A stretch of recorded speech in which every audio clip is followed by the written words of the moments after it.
Je suis très, très heureux d'être avec vous ce soir. Vous êtes très nombreux. On est déjà plus de 134. Rolam, pour ceux qui ne connaissent pas, c'est une plateforme en ligne et aussi d'événementiel en présence en France qui a pour ambition d'accompagner un peu les chercheurs spirituels dans leur quête.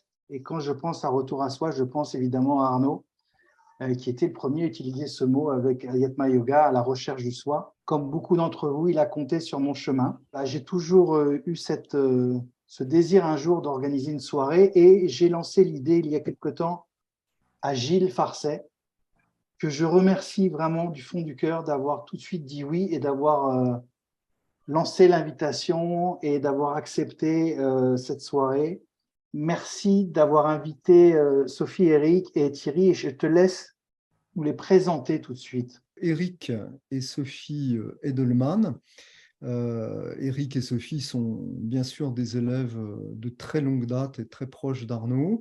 Ils sont tous les deux co-responsables de l'ashram qu'Arnaud a fondé au Québec. Donc, l'ashram s'appelle Mangalam, dans les cantons pas très loin de Montréal. Et puis, Eric est aussi l'élève que Arnaud, de son vivant, a désigné comme le gardien de notre lignée. Et puis Thierry Martin, dont c'est la première intervention publique de cette sorte. Thierry est lui aussi un élève de très longue date d'Arnaud. Il l'a rencontré très jeune. Et Thierry, dès le début de l'aventure d'Hauteville en 1995, a été vraiment le bras droit d'Arnaud. Arnaud lui a demandé de le seconder pour véritablement gérer, diriger Hauteville en tant que structure, en tant qu'association. Et aujourd'hui, donc, il transmet tout en continuant à s'occuper donc d'Hauteville avec Emmanuel Desjardins. Il transmet aussi, donc il anime des réunions, donne des entretiens, il transmet l'enseignement là-bas. Donc c'est une grande chance aussi de l'avoir avec nous. Voilà. Sophie et Eric, vous êtes au Québec Oui, et vous êtes à la tête d'un ashram, le deuxième ashram en fait de la voie d'Arnaud, c'est-à-dire à Hauteville et puis à Mangalam, c'est ça? exactement, exactement. Oui. Alors un petit peu, juste un petit comment ça s'est créé, comment ça s'est passé, comment ça a été accompagné par Arnaud aussi, c'est ça qui nous intéresse. Ah, c'est sûr. Bon, c'est une très longue histoire, mais Ah ouais, en 5 minutes. on va faire en 5 minutes, même pas. Donc, à un moment donné, il y a un groupe de Québécois qui souhaitait un lieu permanent pour notamment faire des laying, c'est-à-dire un travail de régression sur l'inconscient. Et donc, ils avaient besoin de quelqu'un sur place. Et puis, finalement, j'ai été désigné, choisi pour venir sur cette belle province. Et on a créé un lieu et finalement, ça s'est avéré être vraiment un ashram, c'est-à-dire vraiment un centre spirituel. Et donc, ça date maintenant de 92, ça fait 30 ans quand même déjà. Donc, on s'est vraiment bien implanté ici. Et ensuite, Sophie m'a rejoint un peu plus tard. Et donc, on est tous les deux à tenir le lieu et voilà, à donner, perpétuer l'héritage qu'Arnaud nous a laissé en fait. D'accord. Et alors à l'époque, Arnaud avait été venu vous voir et c'était quoi? Il avait validé, il avait donné son. Ah bah oui, heureusement, c'est-à-dire Arnaud, il venait depuis les années 80, il était invité par un groupe de lecteurs et c'est ce groupe de lecteurs qui a formé le noyau de base en fait des disciples qui ont été impliqués ensuite dans la création de cet ashram. Donc il venait tous les ans, il était je dirais très amoureux du Québec, très attiré par le pays, la beauté de ce paysage-là. Et puis il aimait énormément les Québécois aussi pour leur spontanéité, leur ouverture. C'est des gens de cœur et donc ça, Arnaud, il se sentait très nourri et très à l'aise d'enseigner à ces gens-là. Thierry, donc tu perpétues toi aujourd'hui un petit peu l'enseignement d'Arnaud à Hauteville. Perpétuer, oui, je participe à ce lieu qui a été édifié à Arnaud et Hauteville est en quelque sorte le prolongement, enfin très clairement le prolongement du premier ashram d'Arnaud qui a été au Bost en Auvergne et qui a duré 10 ans très intenses, puis qui s'est prolongé à Fondizières dans le Gard pendant une dizaine d'années Et puis, lorsqu'il a eu à peu près 70 ans, proche de 70 ans, Arnaud a décidé de transférer l'ashram à Hauteville. Et en 95, donc ça fait quelques années déjà. À ce moment-là, l'équipe qui était autour d'Arnaud s'est considérablement étoffée. Arnaud lui-même a souhaité se consacrer essentiellement à la transmission. Et à ce moment-là, il m'a fait venir auprès de lui, il m'a proposé de venir le rejoindre pour m'occuper essentiellement à l'époque des aspects, disons, associatifs, managérial. Il y avait une équipe à coordonner, des travaux à piloter, etc. Et c'est de ça dont je me suis occupé auprès de lui, jusqu'à ce qu'il y a une quinzaine d'années, il m'ait proposé aussi de participer à la transmission de l'enseignement. Avant qu'on attaque une première partie plutôt biographique, j'ai envie de vous demander à tous les quatre, ça me fait plaisir, c'est quoi le premier mot qui vous vient en pensant à Arnaud, là, tout de suite, là, Thierry? Bonté. Bonté. Gilles? C'était le même, vraiment le même. Bonté. Sophie, Eric? Vas-y. Vastitude. Compassion. Gilles, on avait dit qu'on commencerait par une petite partie biographique, même pour ceux qui connaissent déjà un peu la vie d'Arnaud, mais c'était bien de revenir un peu là-dessus, sur ce passage, ces deux Arnaud, en fait, le Arnaud artiste, réalisateur, qui voulait être acteur aussi, et qui finalement a fini réalisateur, alors ça finit super bien à l'ORTF, et qui, on regardera un petit bout d'un documentaire dans quelques minutes. Et puis après, le passage vers l'Asie, vers l'Orient, et la voie qui commence, et du réalisateur au maître spirituel, j'ai envie de dire. Est-ce que tu peux nous faire un petit résumé?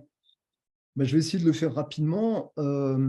Arnaud donc, a commencé jeune à travailler à la télévision française. Alors, il faut évoquer ça rapidement parce que c'est une époque qui paraît presque préhistorique aujourd'hui. Hein. Une chaîne de télé d'abord, et puis deux chaînes ensuite, qui étaient regardées par toute la France.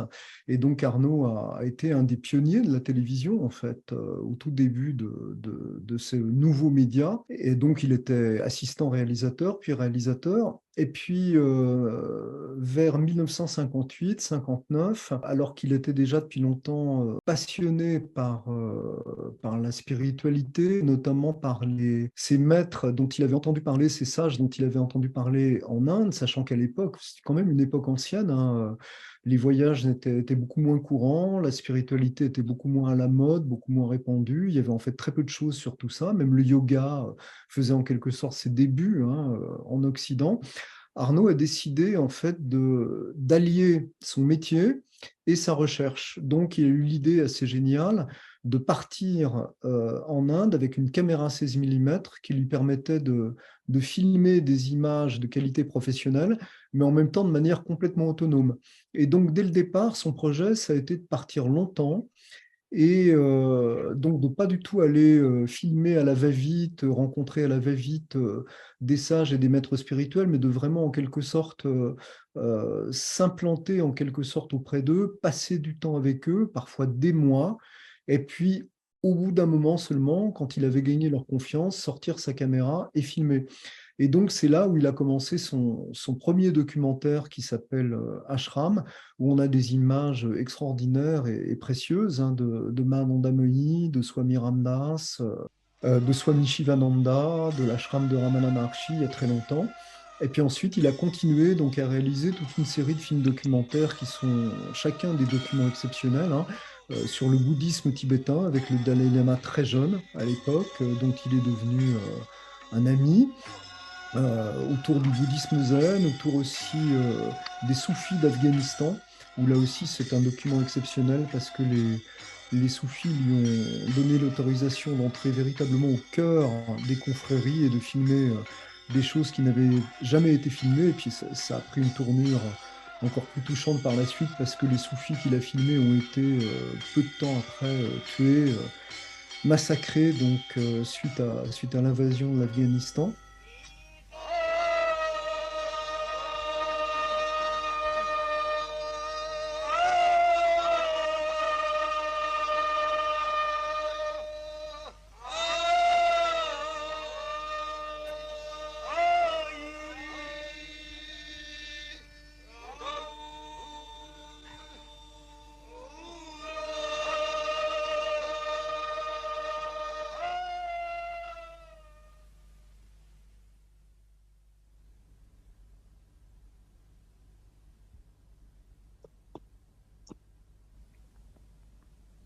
Maintenant, elle parle.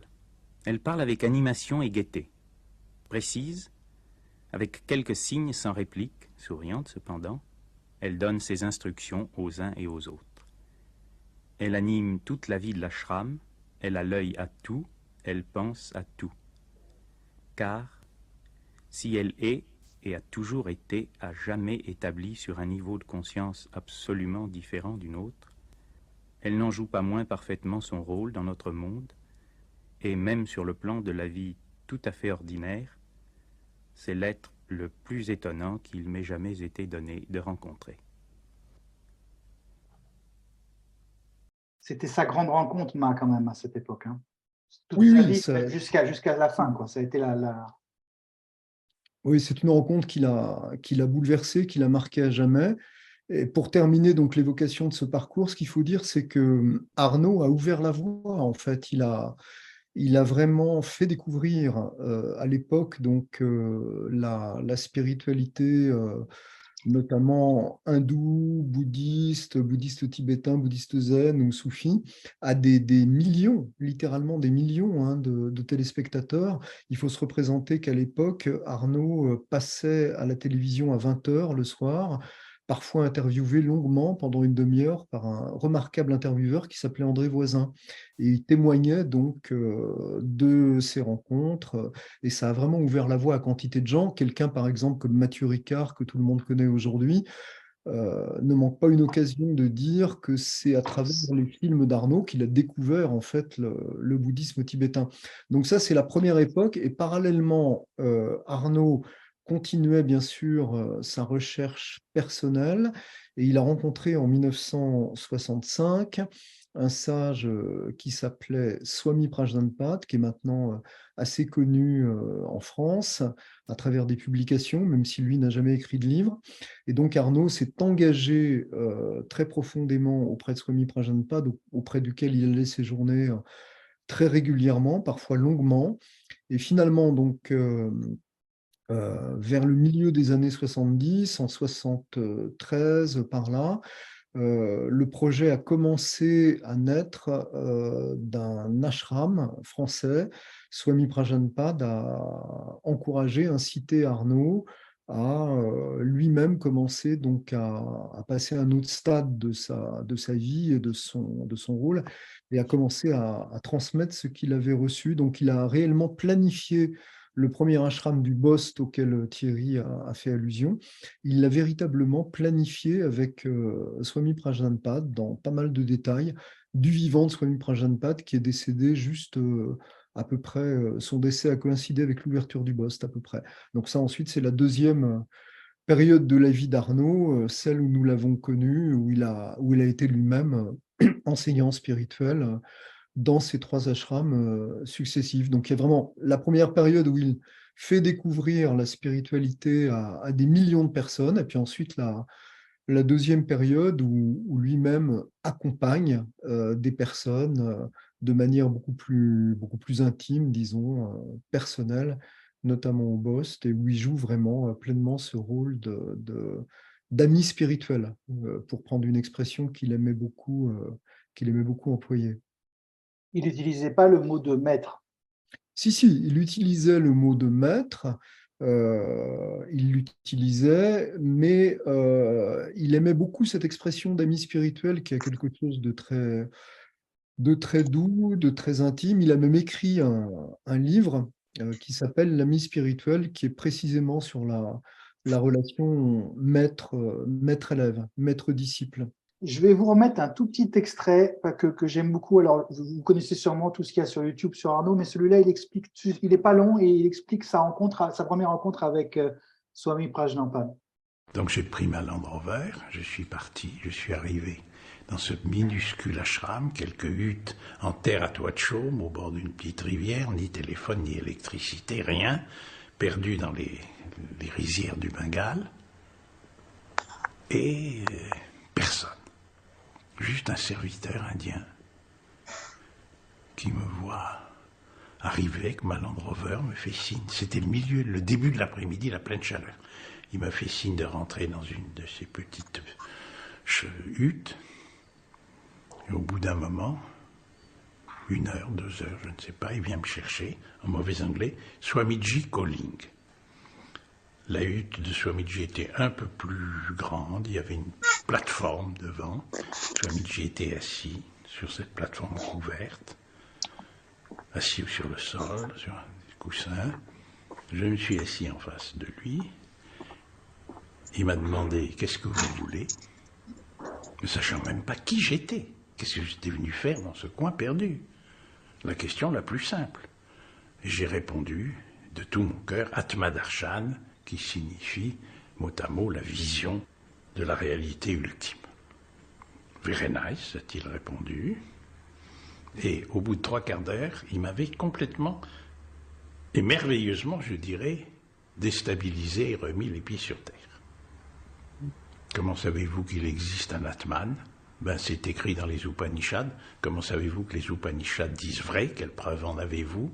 Je bredouille. Mais Shankaracharya, le grand métaphysicien de l'Inde, et il me dit brutalement, let Shankaracharya go to hell, ce qu'on pourrait traduire Shankaracharya qui la se faire foutre, tout à fait inhabituel.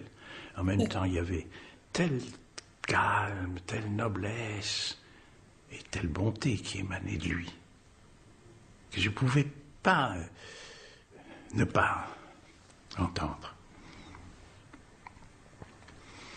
Mais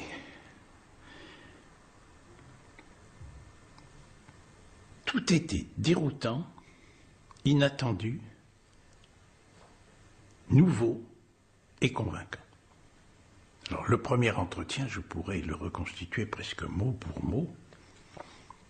Je dis que la preuve, je continue à parler de l'Atman, que pour moi la preuve vivante que cette réalité ultime n'est pas un rêve, c'est Mahananda Mahi. Il me répond, vous n'avez jamais vu Mahananda Mahi. Qu'est-ce que c'est que ce malentendu? Je parle pourtant convenablement anglais. Je commence, mais j'ai rencontré Mahananda Mahi à telle date, à telle date. Vous n'avez jamais vu Mahananda Mahi, jamais. Vous n'avez vu que votre Mahananda Mahi. Ah. Et il enchaîne, personne ne vit dans le monde, chacun vit dans son monde. Il m'a dit, il n'y a personne d'autre que vous à l'ashram, vous aurez un entretien de 3/4 d'heure le matin, un entretien de 3/4 d'heure l'après-midi. Et d'entretien en entretien, je réalisais, ce que j'ai découvert n'a pas de prix. Pas de prix.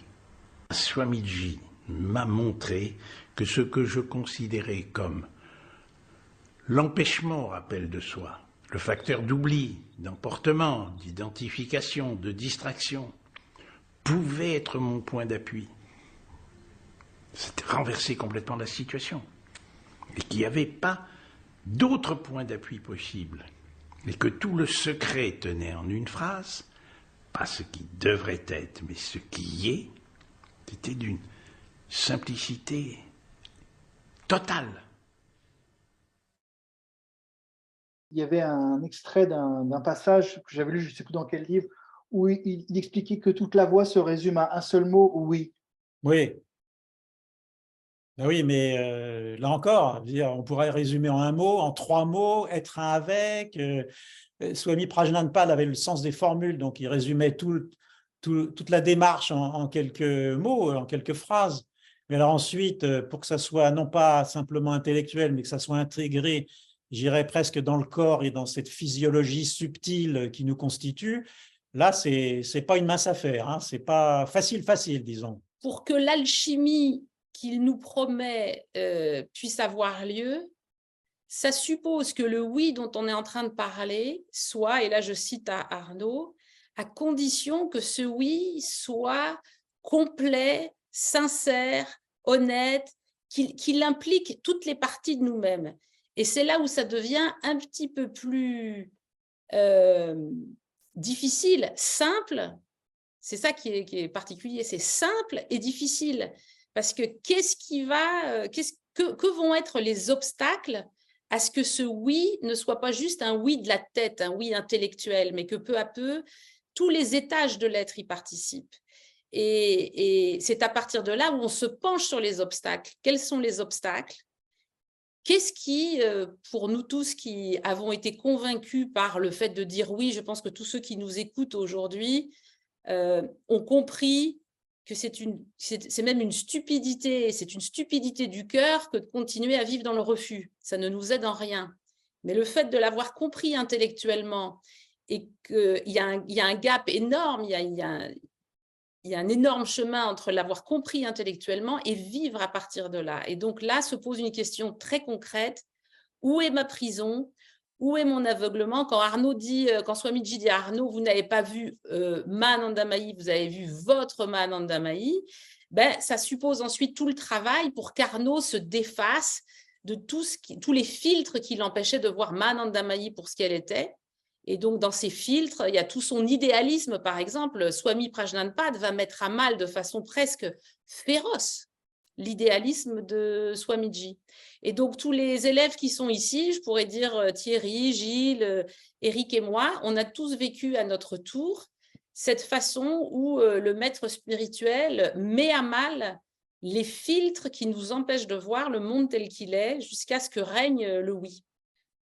Est-ce que, un petit peu comme dans les enseignements qu'on partage beaucoup sur Olam, qui sont très liés à la non-dualité, à l'Advaita, etc., est-ce que ce filtre, cet instant qui est coloré justement au lieu d'être neutre tel qu'il est vraiment, est-ce qu'il n'est pas par l'importance d'un moi omnicentral au cœur de l'histoire?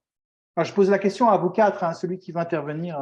Les extraits que tu as choisis, les deux extraits, tu les as très bien choisis, je trouve, parce qu'ils présentent…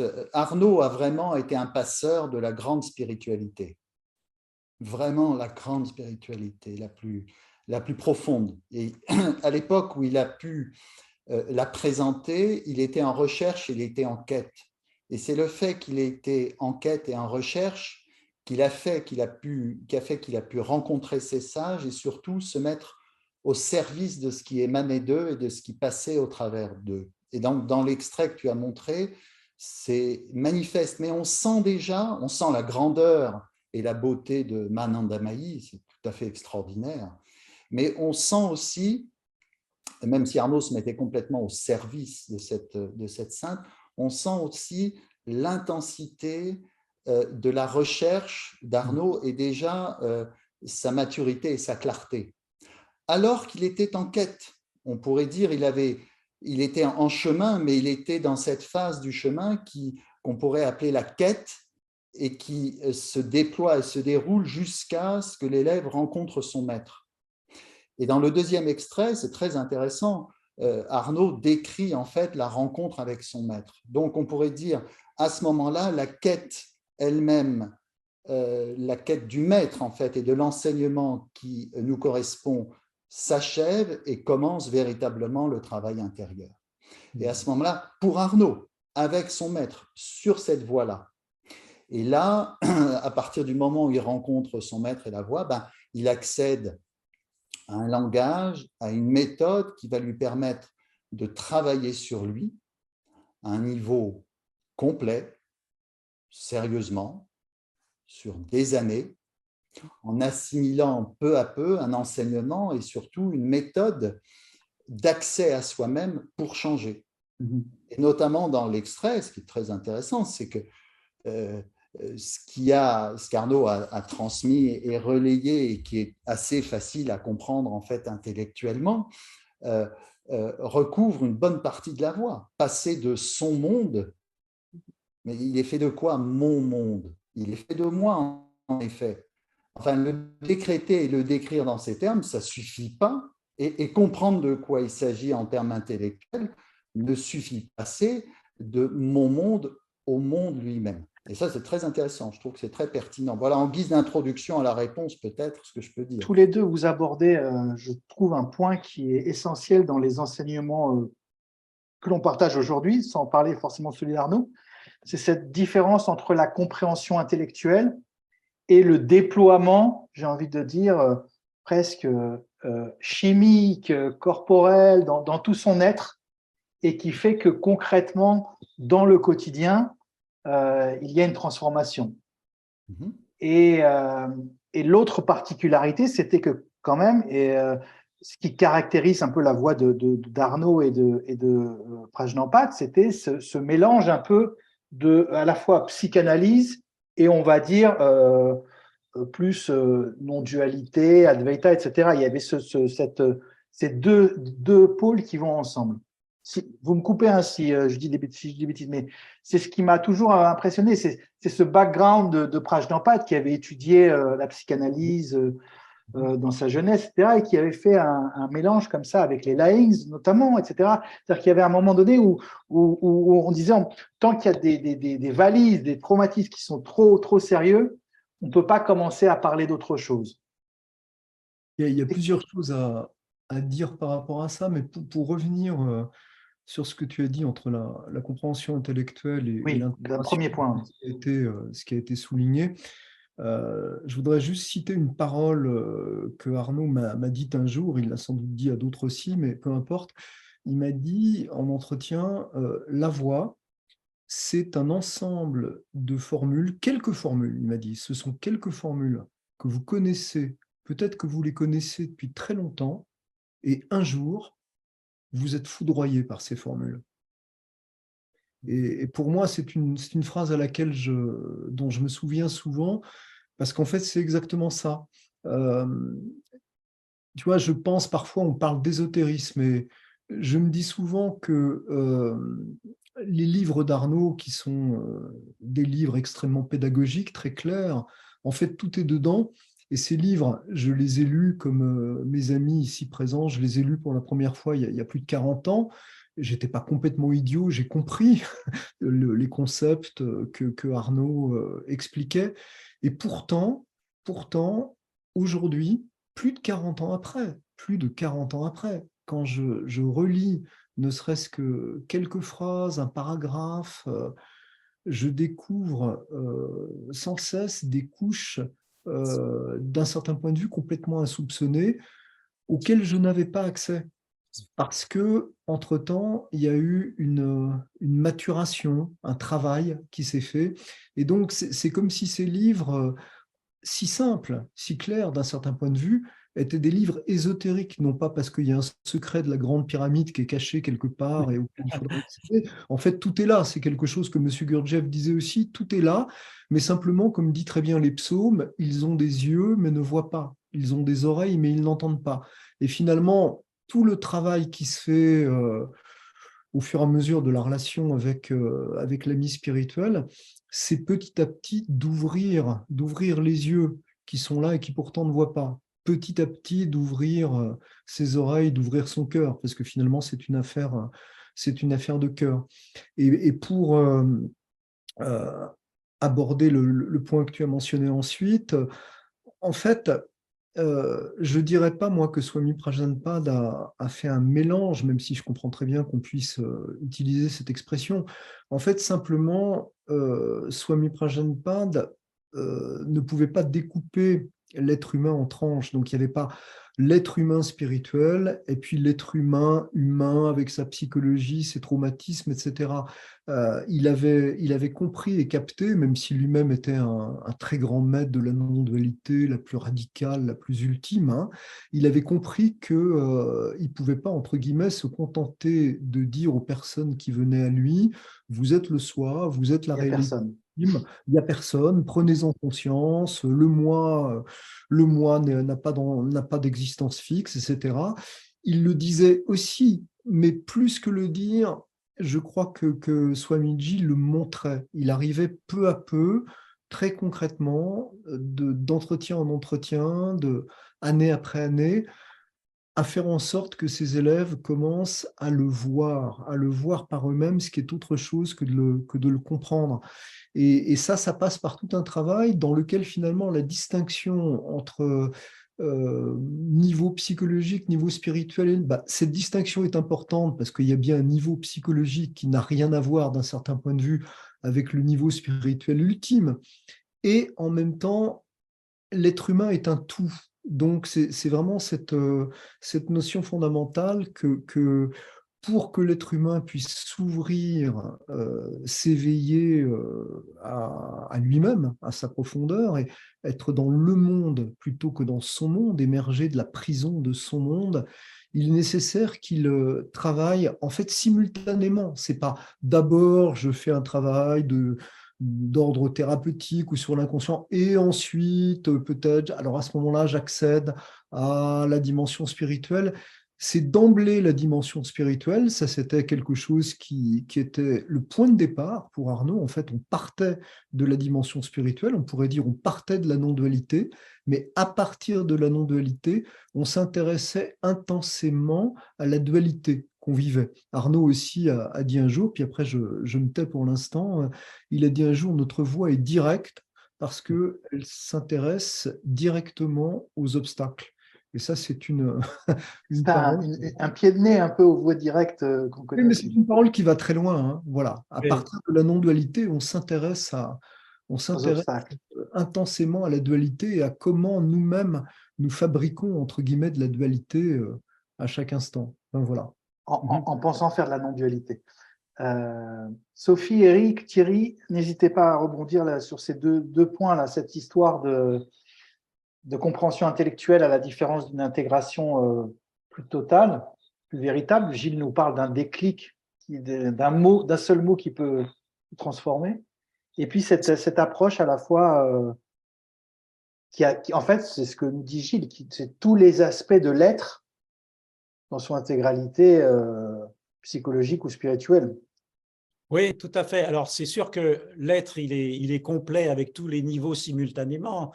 Et Swamiji se place du point de vue, à la fois du point de vue ultime, et en même temps, on le voit bien dans l'extrait que tu as choisi, en même temps, il questionne immédiatement, on va dire, le niveau d'être dans lequel Arnaud est au moment où il est en train de s'adresser à Swami Prajnanpad. Il le questionne, il le remet immédiatement en cause par rapport à son propre monde.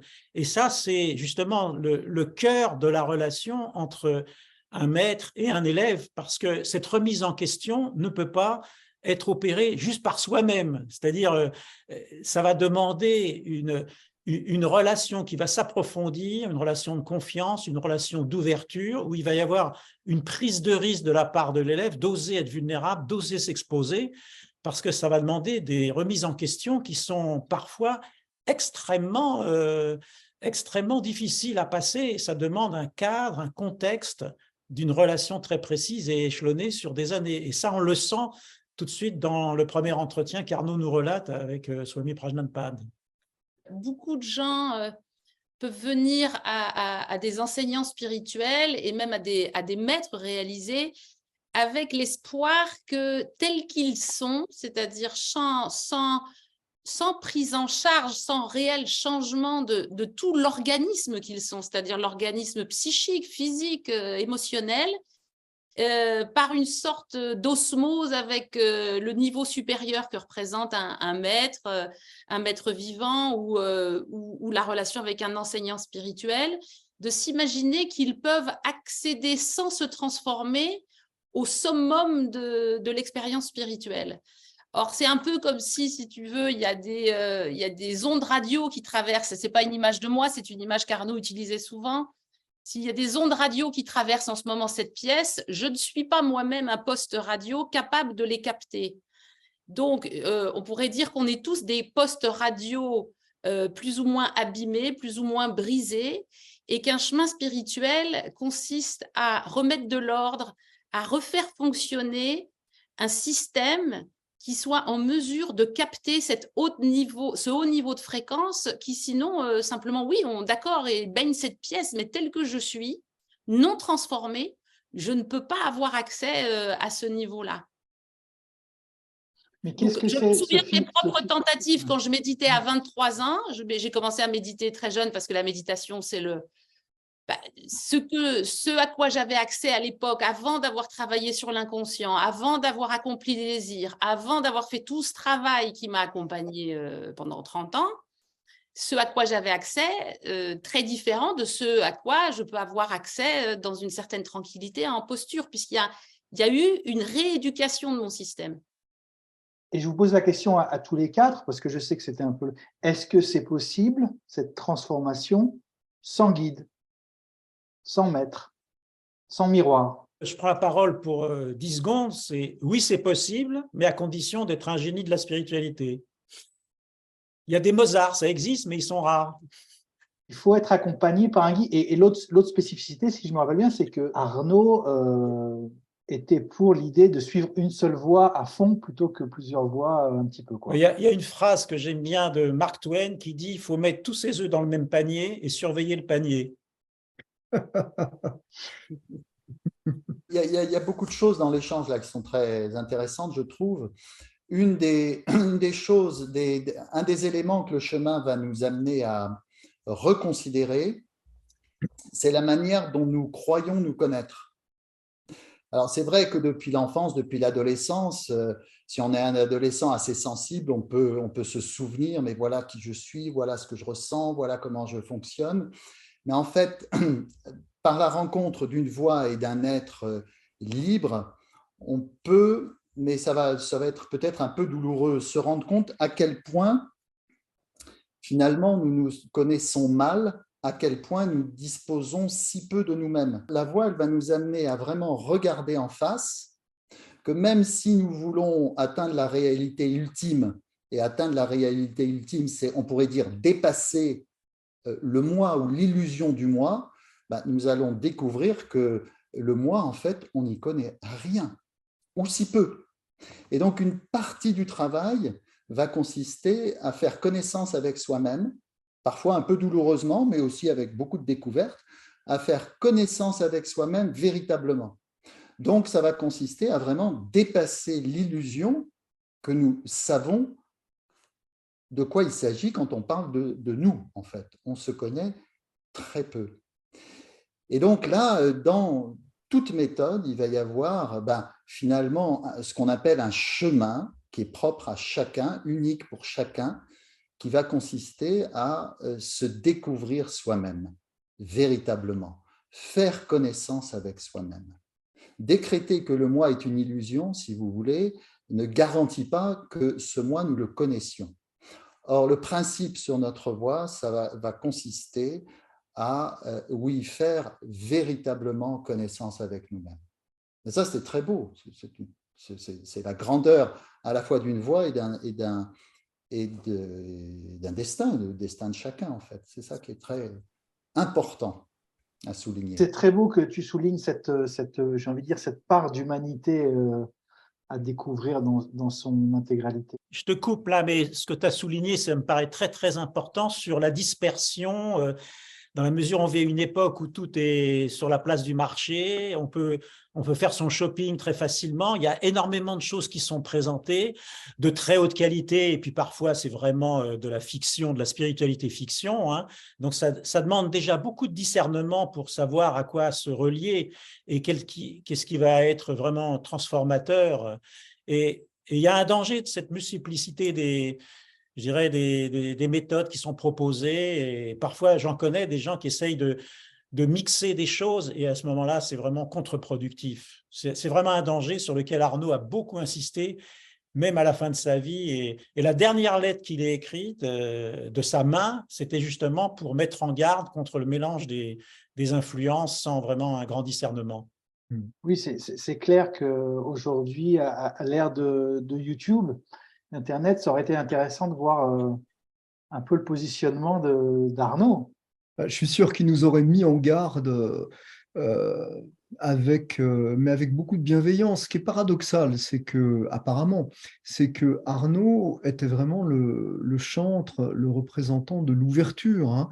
C'est quelqu'un qui a, comme je l'ai dit, fait des films sur différentes traditions spirituelles. Toute sa vie, le dialogue entre les spiritualités, entre les traditions, entre les maîtres, entre les disciples a été une part essentielle de sa préoccupation, de son travail. Chaque année, à Fondizières puis à Hauteville, il invitait différents représentants de différents courants. C'est d'ailleurs quelque chose qui se poursuit aujourd'hui dans notre école, notamment à Hauteville. Donc c'est vraiment, on ne peut pas imaginer, je dis ça pour dissiper tout malentendu pour des gens qui nous écouteraient et qui ne connaîtraient pas trop le parcours d'Arnaud. On peut pas, ça serait vraiment une erreur d'imaginer qu'Arnaud était quelqu'un qui considérait il n'y a qu'une seule voie, hors de ma voie, point de salut. Pas du tout, c'était vraiment l'incarnation même de l'ouverture et du dialogue, hein. Et en fait, ça n'a rien de paradoxal. il était très, très rigoureux et très insistant sur le fait de creuser une voie. Il avait une métaphore très simple, hein, comme souvent, il disait, vous voyez, vous pouvez creuser pour trouver de l'eau. Si on vous a dit qu'il y avait de l'eau dans votre terrain, là, un sourcier est venu, vous creusez, vous forez, et puis vous forez à 10 mètres, et puis vous ne trouvez pas d'eau. Vous avez quand même foré à 10 mètres, hein, c'est des efforts, etc. Alors vous forez à côté, et puis vous forez peut-être à 10 mètres encore, ou 15 mètres, vous ne trouvez toujours pas d'eau, et puis vous forez encore à côté, bon, etc., etc. Tout le monde voit où il veut en venir. Et donc, en fait, au bout de 3 fois, vous avez foré 30 mètres, 40 mètres, vous avez dépensé beaucoup de temps, beaucoup d'énergie, beaucoup d'argent, beaucoup d'attention, mais vous n'avez toujours pas trouvé d'eau. Donc, la métaphore est très simple, hein. Il faut continuer à forer au même endroit, et ça peut prendre du temps. Et malheureusement, c'est vrai qu'on connaît tous beaucoup de personnes qui en fait mélange ou fort un peu partout, avec l'espoir qu'en allant voir à côté si l'herbe est plus verte, ils vont découvrir quelque chose de nouveau. Alors qu'en fait, ce qui est très important, c'est, comme on le disait au début, hein, c'est d'approfondir une même pratique, peut-être, comme je le disais, quelques formules qu'on connaît depuis très longtemps, jusqu'à véritablement être foudroyé par ces formules, jusqu'à ce que ces formules toutes simples, elles prennent un aspect vertigineux, un aspect insondable, un aspect incompréhensible même avec la logique ordinaire. En fait, ces formules toutes simples nous font entrer à un moment dans un autre monde, tout simplement, qui n'est plus justement mon monde, qui est sans doute le monde, mais le fait de commencer à entrevoir, à accéder à le monde, c'est en fait l'entrée, entre guillemets, dans un autre monde, le monde spirituel, hein. Mais ça prend, voilà, il faut forer au même endroit. Donc Arnaud était très, très... Il a écrit un chapitre dans un livre qui s'appelle Tolérance et syncrétisme, où il fait vraiment le point sur cette question. Donc il aurait certainement été à la fois très bienveillant et en même temps très critique, très rigoureux sur cette folie de la dispersion qui nous gangrène d'une certaine manière aujourd'hui, hein. Il y a une image très concrète qui me vient pour illustrer cet aspect. Et là, je ne crois pas qu'Arnaud l'ait utilisé, mais disons que mon expérience personnelle me permet de voir comment elle peut nous éclairer sur le fait que non seulement on n'arrive pas à forer plus profond, mais qu'une approche peut même saboter les efforts que nous avons consentis sur une première approche qu'on fait, et comment on peut se nuire à soi-même en croyant avancer plus vite.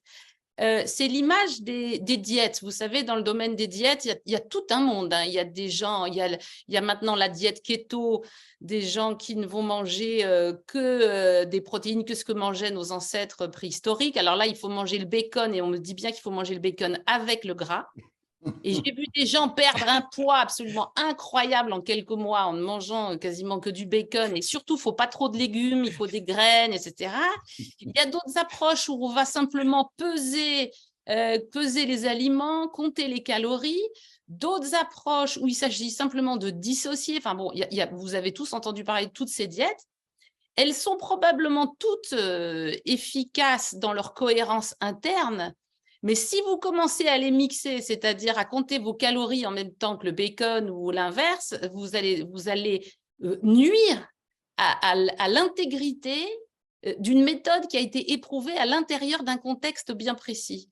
Donc, je trouve que cette question de l'alimentation, il y en a pas, il y a peut-être des diètes qui sont plus saines que d'autres, mais partons du principe que toutes ces diètes aient une valeur en tant que telle. Elles peuvent se nuire, ces influences distinctes, si on ne s'engage nulle part, on peut saboter nos propres efforts en voulant aller plus vite. Et là, je dirais, parce que beaucoup, ce que veulent les gens, c'est aller plus vite. Et Thierry, je vais citer une phrase que Arnaud t'a dite, si tu permets, où un jour, Arnaud t'a dit quelque chose que je cite souvent, ton impatience, c'est la chose qui te fera perdre le plus de temps. C'est bien comme ça à peu près qu'il l'a dit? Oui, j'avais 18 ans, j'étais en face de lui au Bost. Il a dû sentir cette impatience émotionnelle et il m'a dit « L'impatience est le défaut qui peut vous faire perdre le plus de temps ». Et cette question de la dispersion, c'est pas du tout, c'est délicat à approcher. Parce que éviter la dispersion, c'est pas du tout se fermer. La voie est un cheminement, en fait, on pourrait dire, d'ouverture au monde et d'ouverture à tout, y compris à toutes les traditions spirituelles. Mais à Hauteville, par exemple, Hauteville est un lieu, on pourrait dire, c'est un ashram, mais avec une dimension œcuménique qui est très, très ouvert sur toutes sortes de spiritualité. Je veux dire, il y a une des pierres fondatrices d'Hauteville, c'est l'ouverture à toutes les traditions authentiques. Et en même temps, à Hauteville, on ne transmet qu'une voix.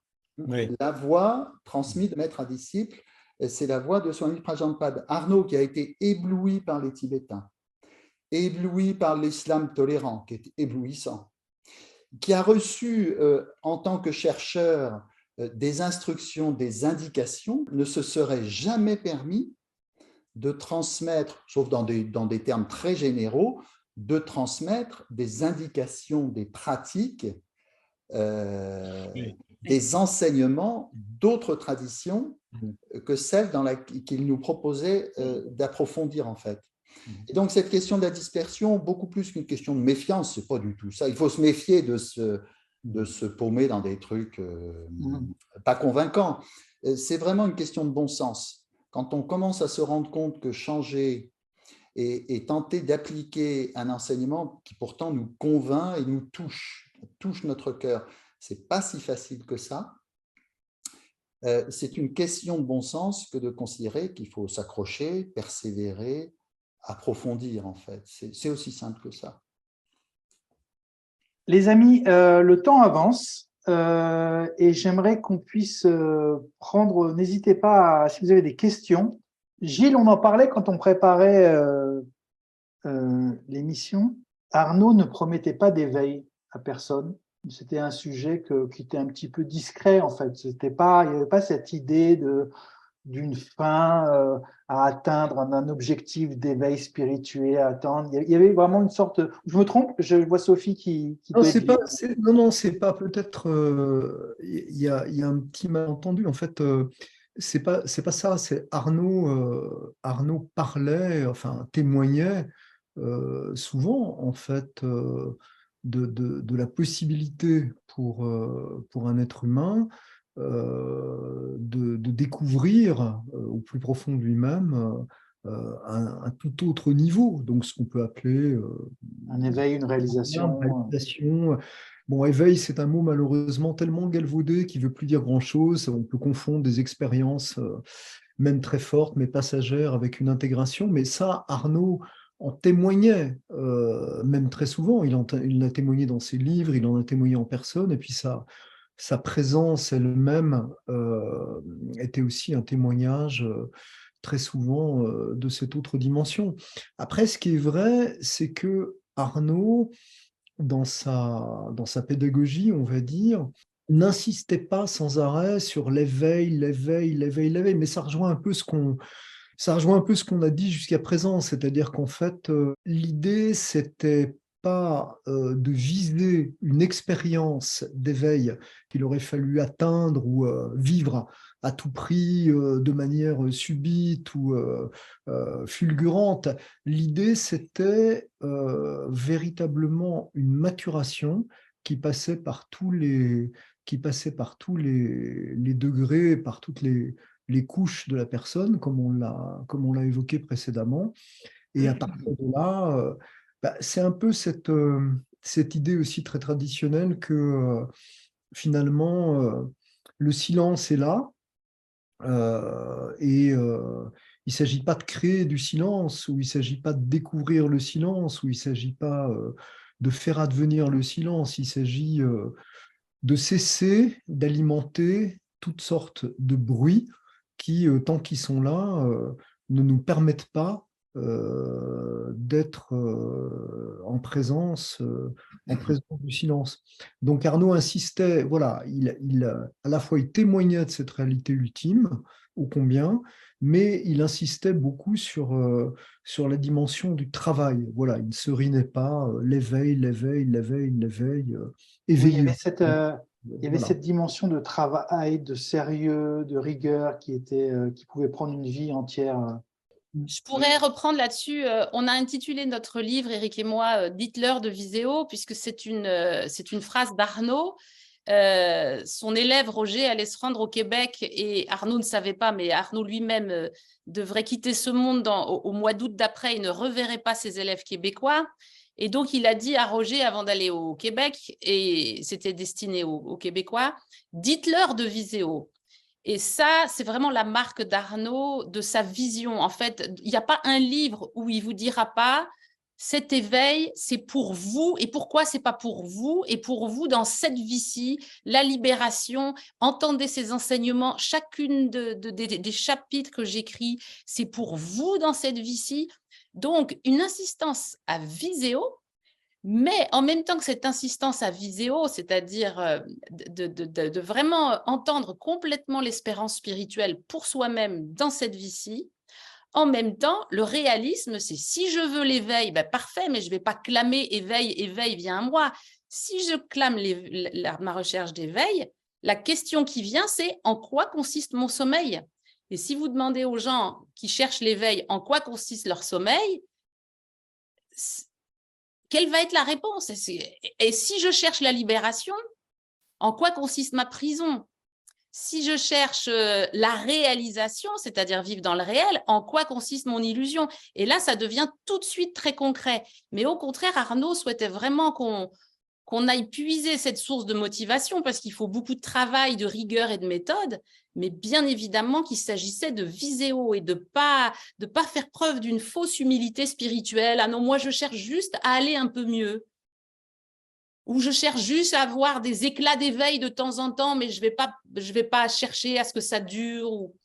Oui, en même temps, tout ce qu'il a transmis et dit, même s'il ne parlait pas, on pourrait dire, du but constamment, mais tout ce qu'il disait partait de son niveau de liberté et n'était basé que sur cette possibilité d'une transformation intérieure, qui réclame certes des efforts, une forme d'engagement, mais c'est aussi très joyeux. Il y avait ce qui émanait, ça faisait très envie en fait. Là, le niveau de liberté du sage et de bonté toute simple du sage, ça fait très envie. C'est très inspirant en fait. Donc on pourrait dire la dimension de l'éveil ou de la liberté était présente et est au cœur de toute pratique, de tout effort qui est proposé, qu'il s'agit de fournir.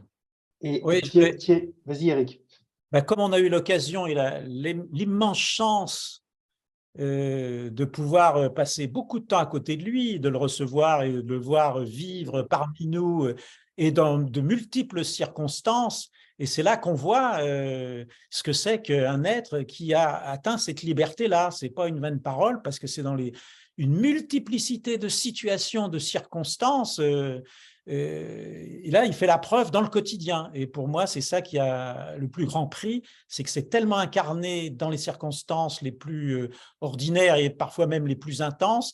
Il était d'une liberté, il n'était jamais pris en défaut, de ce point de vue-là. Et ça, pour moi, et il disait lui-même, l'éveil, je ne sais pas ce que c'est, mais par contre, je sais ce que c'est qu'à force d'avoir reçu des sauts dans la figure, ce que c'est que de se réveiller. Et alors, la question qui se pose, c'est, Sophie, c'est est-ce que Arnaud mangeait du bacon puisque tu l'as fréquenté? Ah oui, il adorait le bacon et même il fallait voir Arnaud devant un plat de choucroute. Je sais que je peux choquer quelques âmes sensibles en disant ça. Arnaud était… tu vois, j'avais pris quelques notes avant parce que je pensais que tu allais nous demander surtout de témoigner de comment était Arnaud au quotidien. Avec plaisir. Alors, le mot qui m'est venu, c'est le mot vastitude. Mais dans cette vastitude, il y avait à la fois la vastitude d'amour, ou si tu veux, chaque personne, il n'y avait pas une exclusion à son amour. Il n'aimait pas tous les êtres humains sauf un tel et un tel. Il y avait une telle vastitude et sa poitrine physiquement était d'une telle puissance. Il avait une cage thoracique, j'allais dire, qui manifestait physiquement sa capacité à tout prendre en lui, quoi. Il n'y a rien qui pouvait rester au dehors. Et c'était vrai dans sa relation aux autres, mais c'était vrai aussi dans sa relation à la vie sous toutes ses formes, y compris la bonne chair, bien manger, y compris déguster des alcools, y compris s'extasier devant des paysages. Il avait vraiment une capacité de réceptivité. Il se nourrissait au niveau subtil de tout ce qui faisait une journée. Et donc, se promener avec Arnaud où que ce soit, c'était voir, moi je me rendais compte presque avec une douleur que je devais être, en québécois on dit parfois être épais. Être épais, c'est être blindé, c'est ne pas être capable d'un point de vue de recevoir toutes les nourritures d'impression que la vie ne cesse de nous donner. Et lui, il avait cette capacité à goûter, à être vaste, à tout inclure, et donc ça passait y compris dans des expériences extrêmement épicuriennes. On peut dire qu'Arnaud était un bon vivant, et ça c'était pour ma part un aspect extrêmement important de son témoignage, qui cassait un peu l'idée toute faite d'un maître qui flotte comme ça au-dessus de la manifestation. Oui, ça rejoint encore cette humanité qui fait partie de l'intégralité de l'existence, quoi, de l'être. Et il était joyeux, c'était vraiment, on a ri avec lui, il était joyeux, il avait un sens de l'humour extraordinaire, qui n'avait jamais de méchanceté dans son humour, mais par contre quand même toujours une petite manière d'épingler ou de souligner certaines absurdités. Il pouvait aussi utiliser cette forme-là pour nous transmettre. Tu m'as devancé parce que je voulais justement vous demander à tous les quatre, enfin de nous raconter un petit peu quelque chose de la relation privée que vous aviez, semi-privée que vous aviez avec lui.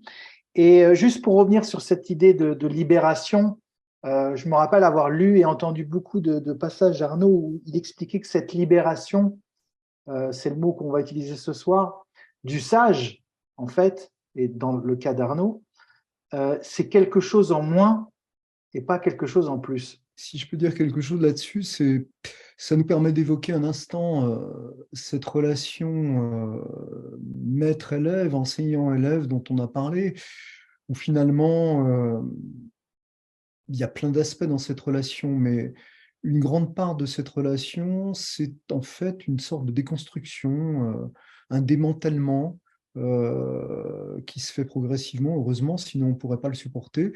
Mais disons que voilà, il y a un aspect où le travail, c'est pour ça que c'est un travail qu'on ne peut pas faire tout seul, sauf génie, comme Éric l'a pointé. Ce travail, c'est un travail de sape, presque, on pourrait dire, mais dans le sens évidemment positif du terme, où en fait il y a un aspect où peu à peu, ce qui est en trop, tous les bruits, si on reprend la métaphore du silence, tous les bruits sont peu à peu vus, connus, identifiés, mis en cause, remis en cause. Leur nécessité est remise en cause. Il y a un dépouillement. C'est un travail de dépouillement qui n'est pas une ascèse au sens classique du terme, puisque comme Sophie l'a souligné, c'est tout à fait compatible avec le fait de profiter, au contraire, de profiter pleinement, consciemment de la vie. Mais c'est bien une ascèse, dans le sens où c'est un travail de dépouillement. Peu à peu, cette relation, ce travail nous amène à nous simplifier, en quelque sorte, à nous déprendre de beaucoup d'aspects qui en fait sont plaqués. Gurdjieff parlait parfois de fausses personnalités, c'est une manière de l'exprimer. Et un aspect, quand Sophie faisait allusion à, elle n'a pas prononcé ce mot-là, mais un aspect parfois éventuellement légèrement caustique ou un certain humour qu'Arnaud pouvait avoir, qui savait très bien manier pour nous pointer dans des circonstances parfois souvent tout à fait anodines, au détour d'un repas, d'une promenade, d'un moment informel. D'un seul coup, souvent quand on s'y attendait le moins, Justement, il profitait du fait qu'on était détendu à ce moment-là. Il nous pointait quelque chose, une petite, c'était pas une pique au sens négatif du terme, mais Non. c'était comme une, je dirais presque une estocade, mais alors au sens vraiment positif du terme. Vous voyez, il savait, comme un point d'acupuncture, il avait repéré un point où il y avait une énergie qui était bloquée, qui circulait pas. Et là, il sortait son aiguille et il piquait juste au bon moment par une petite remarque comme ça. Et ça faisait mouche. Et en général, on ne l'oubliait jamais. On a tous certainement, nous quatre ici présents, des pages et des pages de petites remarques comme ça qu'on n'a jamais oubliées et qui nous suivent encore aujourd'hui. Oui. Un aspect important que je voudrais souligner, c'est une chose de voir un enseignant être très convaincant, très pédagogue, avoir du charisme. Arnaud avait tout ça, hein. Il avait du charisme, il était extrêmement pédagogue, il était un excellent orateur. Et pour ma part, j'ai toujours eu confiance qu'il était ce qu'il disait. Ça, c'est un élément important. Mais quand je l'ai vu ici, puisque à la fin de sa vie, il passait parfois 3 mois ou parfois jusqu'à 5 mois par an au Québec. Et là, je ne l'ai plus vu seulement sur une estrade, mais je l'ai vu dans les coulisses. Et vous savez, la vie dans un ashram, elle est comme la vie partout ailleurs. Il y a ce que les êtres humains appellent des problèmes. Le client n'est pas toujours content. L'équipe, il peut y avoir des gens qui pensent bien faire et qui rendent, disons, la résolution plus compliquée. Il y a des bonnes nouvelles, il y a des mauvaises nouvelles, il y a toutes sortes. Il y a des gens qui ont des attentes démesurées, qui seront forcément déçus. Et donc, j'ai vu Arnaud aux prises avec toutes sortes de situations, dont y compris des gens qui étaient assez ingrats à son égard. Et j'ai vraiment eu la preuve sous mes yeux qu'il était tout à fait réaliste et possible qu'un être humain fonctionne de façon radicalement différente de tout ce que nous apprennent les lois de la psychologie. C'est-à-dire de ne pas en vouloir à quelqu'un de négatif, de ne pas s'inquiéter avec une mauvaise nouvelle, de ne pas partir en joie emporté parce qu'on a une bonne nouvelle. Arnaud disait souvent, il n'y a pas de problème, il n'y a que des situations, c'est le mental qui en fait des problèmes. Jusqu'ici, je le croyais, puisqu'il le disait sur l'estrade et que j'avais tendance à le croire. Mais quand je l'ai vu moi-même de mes yeux faire face à ces situations vraiment d'une façon équanime, où on sentait que rien n'avait pouvoir sur sa paix, c'est d'ailleurs le titre de son dernier livre, La paix toujours présente, ça fait enraciner en moi une foi que personne ne peut m'enlever.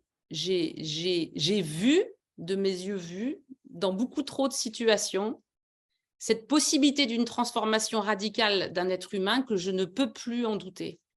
Je ne peux plus douter de ce que les sages disent vrai, de ce que les livres d'Arnaud, qui nous parlaient non pas seulement de lui-même, mais de tous les maîtres, quelles que soient les traditions, dans le zen, dans le bouddhisme tibétain, dans le soufisme, cette possibilité est vraie. Donc de voir un maître incarné et pas juste en train d'enseigner. Je me souviens que mon ami Gilles Farcet avait fait une boutade un jour je crois que c'était dans une assemblée générale, Gilles, où tu avais imaginé, tu avais conçu la possibilité d'un reality show où, tu te souviens, les reality shows où les enseignants spirituels, on aurait plongé des enseignants spirituels dans des situations absolument défiantes où l'argent, la vanité, le pouvoir, le sexe, tout ça aurait été mis sur un plateau pour essayer d'exciter ce qui resterait encore de non-liberté. On a vu Arnaud dans des formes de reality show et je dirais, il ne nous a pas déçus, il nous a impressionnés. Gilles, moi je suis partant pour ton concept de reality show avec quelques gourous qu'on connaît bien, qu'on mettra ensemble dans un loft. Thierry, j'aimerais que tu peux rebondir sur ce que tu veux. Dans le monde actuel, on a beaucoup de mal à admettre à quel point nous nous connaissons mal, on pourrait dire. Nous vivons dans une sorte d'aveuglement et d'ignorance. Donc l'homme moderne, en fait, il a beaucoup de mal à admettre sa propre mécanicité qui doit être peu à peu mise au jour, on pourrait dire. mais aussi dans le monde actuel, on a beaucoup de mal à admettre, à laisser une place au niveau du sage ou à la figure du sage. D'une part, parce que le sage a pratiquement disparu, c'est rarissime. Quelqu'un qui vit à un niveau de liberté et un niveau d'être qu'on peut lire dans les livres, mais c'est pourtant une réalité pour ce qui concerne les sages, c'est très, très difficile à admettre, même dans la philosophie. Je me souviens de mon premier cours de philosophie en terminale. J'ai fait mes études secondaires chez les dominicains, d'ailleurs, excellents profs, c'était des prêtres, excellents profs. Et je me souviens de mon premier cours de philo, où le prof a présenté la figure majeure de la philosophie occidentale, c'est-à-dire Socrate, comme une figure, un homme, une figure qui n'est jamais atteignable. En fait, le sage montre par son niveau d'être que Socrate a été Socrate, qu'Épictète a été Épictète, que Zénon a été Zénon. Voilà, il existe un certain nombre d'êtres qui vivent à un niveau par lequel, en fait, ils ne peuvent plus ne pas aimer. Ils ne peuvent plus faire autre chose et autrement que contribuer là où ils sont, avec ceux avec lesquels ils sont, contribuer à, on pourrait dire, la guérison du monde. Ça, c'est spectaculaire. C'est rarissime, mais c'est spectaculaire. Et très impressionnant, très très impressionnant. C'est pas magique, hein, c'est concret, c'est fait de bonté. Et le sage, en fait,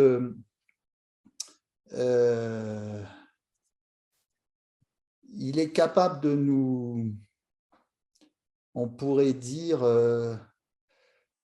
de féconder les cœurs par sa manière d'être. Mais ça, c'est très rare de recevoir ce type de nourriture qui peut nous donner, on pourrait dire, le courage de cheminer, d'être soi-même, et puis peu à peu d'essayer de contribuer à notre mesure à aider, on pourrait dire, autrui. C'est le sens concret de toute spiritualité. Donc ça, c'était très impressionnant chez Arnaud. C'est marrant parce que ce que vous décrivez tous les quatre, c'est cette libération qui mène vers un amour inconditionnel, en fait. Récemment, j'ai lu un manuscrit de quelqu'un, je ne sais pas s'il sera publié un jour, mais d'un élève d'Arnaud qui a écrit un manuscrit et il relate cet événement qui s'est passé avec Annick. Annick était une enseignante de la première génération à Hauteville, donc elle était aux côtés d'Arnaud. Et à un moment donné, il paraît qu'Annick a interpellé Arnaud parce qu'elle avait dû voir comment Arnaud devait déployer toutes sortes d'énergie pour être au service de tous ces gens, de soulager la souffrance ici et là et d'aimer, en fait. Il aimait comme le soleil éclair. Et à un moment donné, Annick lance ce cri du cœur, sans doute avec un certain sens de l'humour. Elle lui dit « C'est pas trop fatigant, Arnaud, d'aimer tout le monde tout le temps ?» Et lui répond aussitôt « C'est pas trop fatigant, Annick, de ne pas aimer tout le monde tout le temps. » C'est-à-dire que quand je comprends, quand on arrive au bout du chemin, ce qui au début est un effort, l'effort d'être en communion, parce que ça ne se fait pas automatiquement. On peut être en communion facilement avec les gens avec qui on a une affinité et moins avec ceux avec qui il y a moins d'affinité, mais pour lui, c'était au-delà du niveau de l'effort. On n'était plus dans le niveau de l'effort, il aime comme le soleil éclair.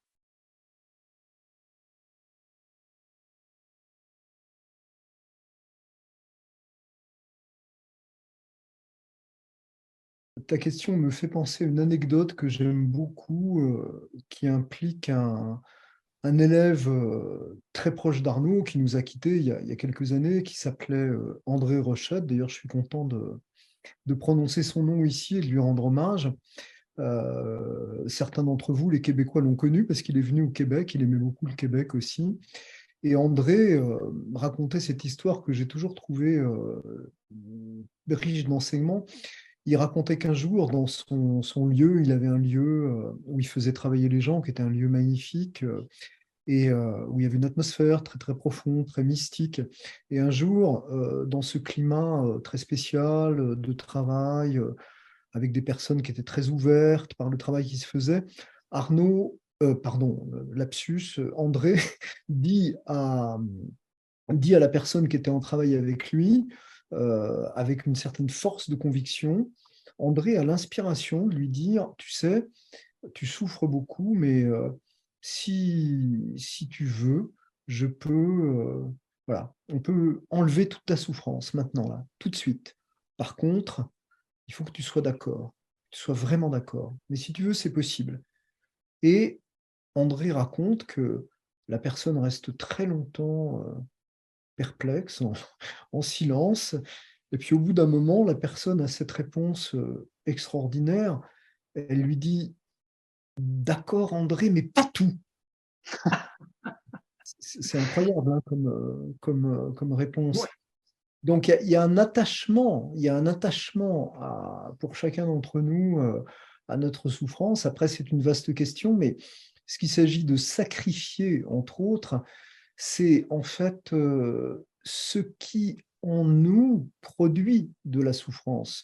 Maurice Nicole avait cette expression, l'usine à souffrance. Il y a en nous une usine à souffrance. Des tragédies qui peuvent exister ou survenir dans un destin, ça c'est autre chose, mais il y a en nous une usine à souffrance qui, en nous, à l'intérieur de nous, produit, fabrique de la souffrance. Quand Arnaud dit cette parole qui a été citée, il y a pas de problème, il y a des situations, le mental crée des problèmes.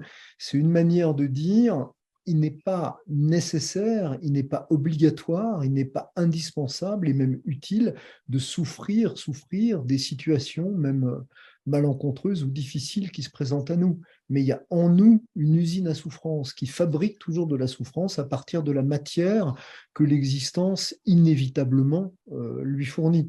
Et donc, ce qu'il y a à sacrifier, c'est pas tant la souffrance en quelque sorte que ce qui en nous produit sans arrêt de la souffrance, et notamment à travers le mécanisme du refus. On a parlé du oui à ce qui est, etc., etc. Et là, ça nous entraînerait très loin sur la voie.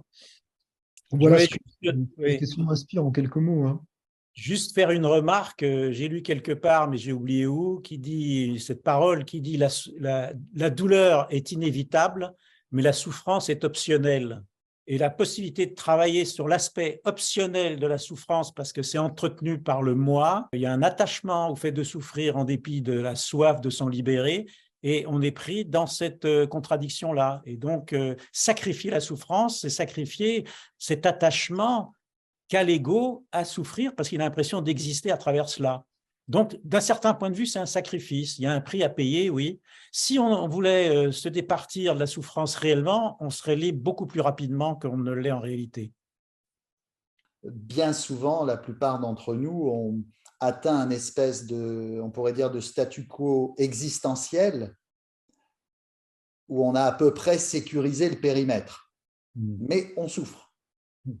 Et donc, la voie va nous inviter à remettre ça en jeu, remettre ce que, par une stratégie de survie, on a réussi à peu près à sécuriser. Vous voyez ? Donc ça, on est attaché à ça, puisqu'on a survécu, on est à peu près bordé.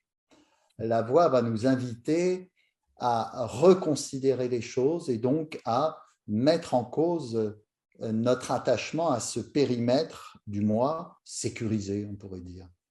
Et je pense que cette phrase désigne aussi, on peut dire, un attachement à notre histoire personnelle. Notre histoire personnelle avec nos souffrances passées. Le moi est décrit par toutes les spiritualités comme une illusion, mais c'est une illusion qu'on ne cesse d'entretenir en continuant de nous raconter à nous-mêmes les souffrances que nous avons vécues depuis que nous sommes incarnés. Donc, à un moment donné, il s'agit de faire le grand pas. Je pense à la phrase de Françoise Dolto, paraît-il, grande psychanalyste, qui a dit, paraît-il, une psychanalyse est terminée quand notre histoire personnelle n'a plus aucun pouvoir de fascination, n'exerce plus aucune fascination sur nous-mêmes. C'est-à-dire que mon histoire personnelle n'a pas plus d'effet de fascination que l'histoire de quelqu'un d'autre. Ça ne veut pas dire qu'elle n'a pas d'intérêt, mais elle n'en a pas plus parce que c'est mon histoire. Et donc, un jour, Swamiji, je remets ça en lien, Swamiji disait, Swamiji a eu un passé, mais Swamiji n'a plus de passé. Donc, il parlait de lui à la troisième personne. Il a eu un passé, mais son passé, bien sûr qu'il s'en souvenait, mais il n'y avait plus cette relation d'attachement. C'est mon passé, c'est mon histoire, et ce sont ces blessures qui me font exister, parce que finalement, c'est ça l'attachement à la souffrance, c'est de considérer la souffrance que j'ai vécue, les souffrances que j'ai vécues, c'est ce qui forge mon identité. C'est comme ça qu'on définit notre identité. Donc, sacrifier la souffrance, c'est sacrifier l'identification qu'on a à ça. C'est très drôle, une parole d'Arnaud qui m'a Vas-y, Gilles. beaucoup. Je l'ai entendu un jour dire cette parole dans une petite réunion. Il a dit ceci, il a dit à peu près, si quand vous vous libérez de votre propre souffrance, de votre souffrance personnelle, vous héritez à ce moment-là de la souffrance du monde entier. Donc c'est Oui, une parole qui peut ne pas faire très envie si on la prend à un certain niveau. Après, chacun d'entre nous ici a témoigné à quel point Arnaud était joyeux, bon vivant. Enfin, Arnaud ne faisait pas pitié. C'est le moins qu'on puisse dire.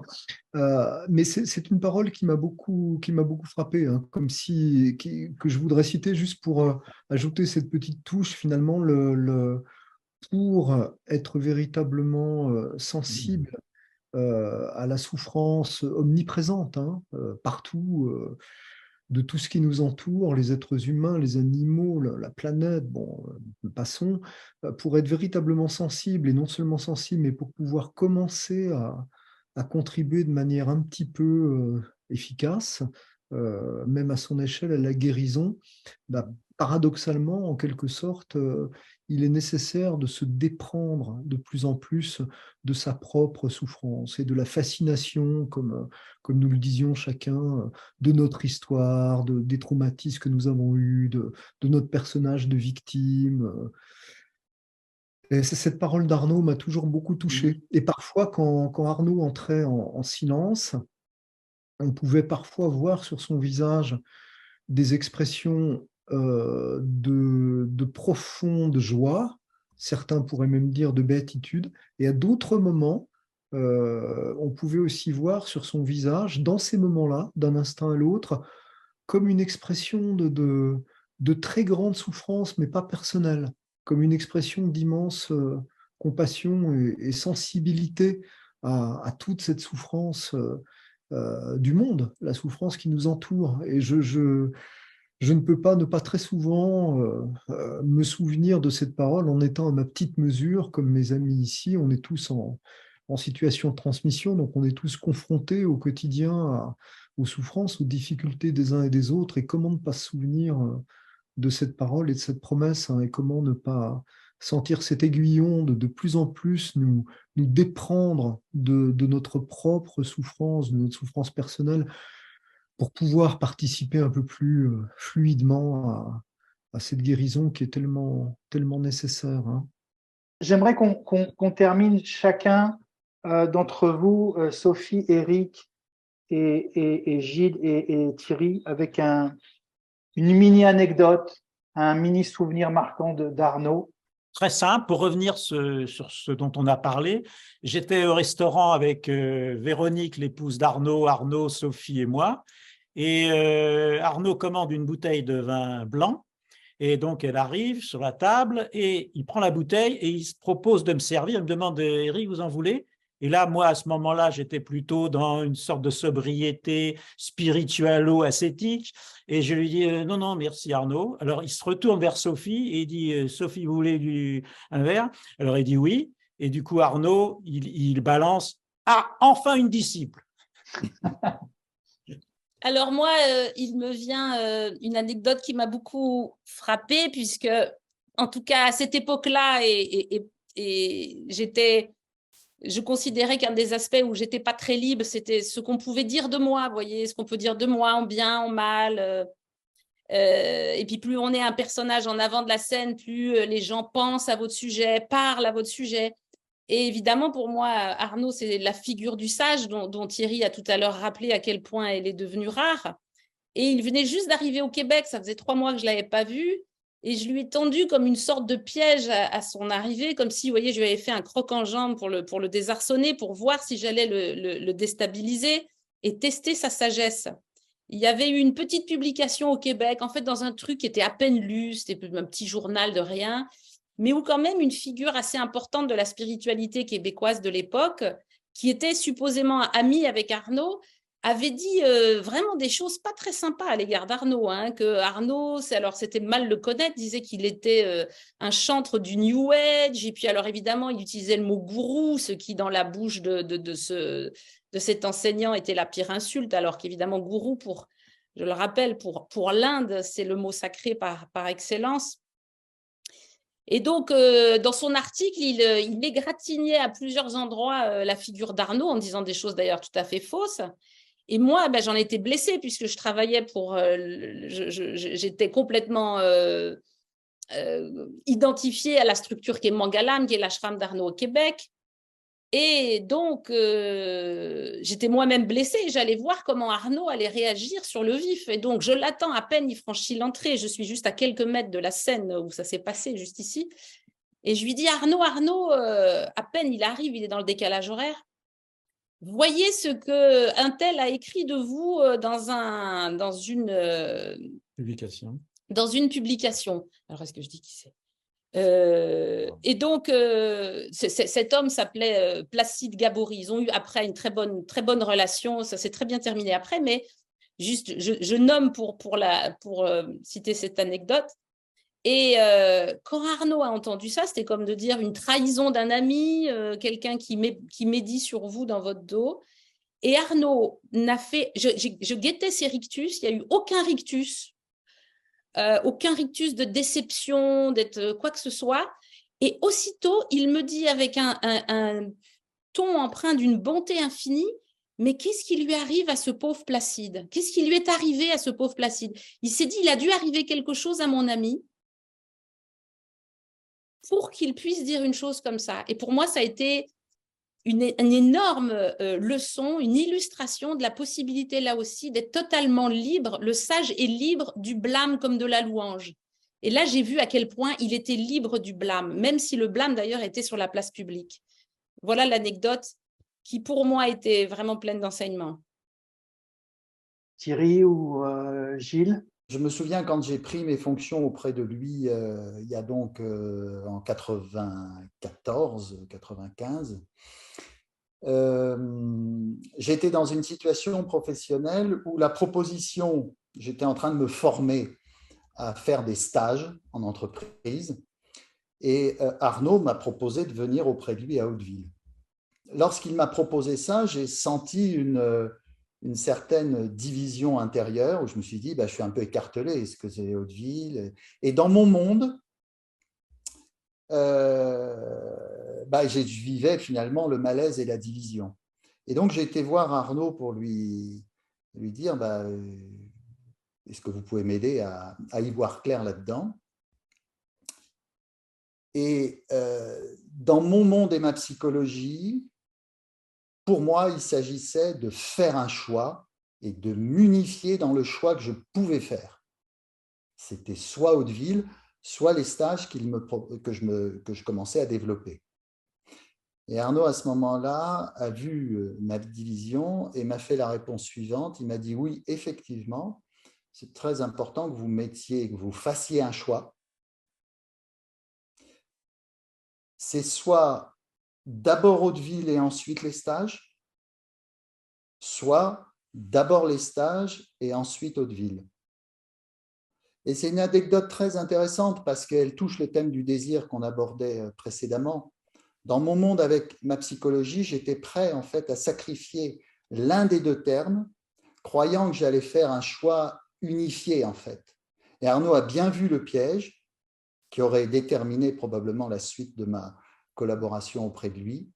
Et en fait, la manière dont il a traité cette division et dont l'issue qu'il m'a proposée, qui contenait dans chacun des termes du choix, les deux choses, en fait, j'avais envie de faire les deux, mais c'était une question de priorité.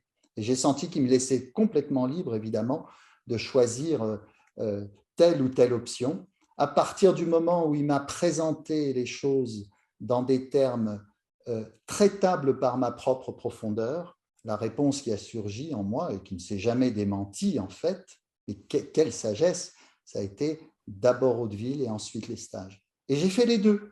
Et en fait, j'avais besoin de faire les deux. Mais surtout, j'avais besoin, grâce à son aide, de sortir d'une manière de voir les choses qui était faite de division et qui était un ferment d'une souffrance à venir. C'est très, voilà, ce que je peux partager comme anecdote. Merci Thierry, merci beaucoup. Gilles? Une chose m'est venue, je ne sais pas pourquoi c'est celle-là qui me vient plutôt qu'une autre. Un jour, c'était à Fonds-d'Isière, donc il y a vraiment assez longtemps, j'étais encore jeune. J'ai un entretien avec Arnaud et probablement, enfin je ne sais pas si c'était pour faire le malin ou je m'illusionnais moi-même, ou en tout cas, bon, voilà, je dis à Arnaud au début de l'entretien quelque chose du style « Ah, je vais encore vous parler de moi », mais enfin, c'était sincère, mais en sous-entendant un peu, bah, quand même, au point où j'en suis, je devrais quand même pouvoir vous parler d'autre chose que de moi, de mes histoires, de ma vie. Mais bon, là, je vais encore vous parler de moi. Et Arnaud, qui avait donc à l'époque déjà plus de 60 ans, qui enseignait depuis longtemps, depuis 74, qui avait ces statures tellement fortes, Arnaud me coupe en quelque sorte et me dit vous savez, si Swamiji, donc Swami Prajanpad,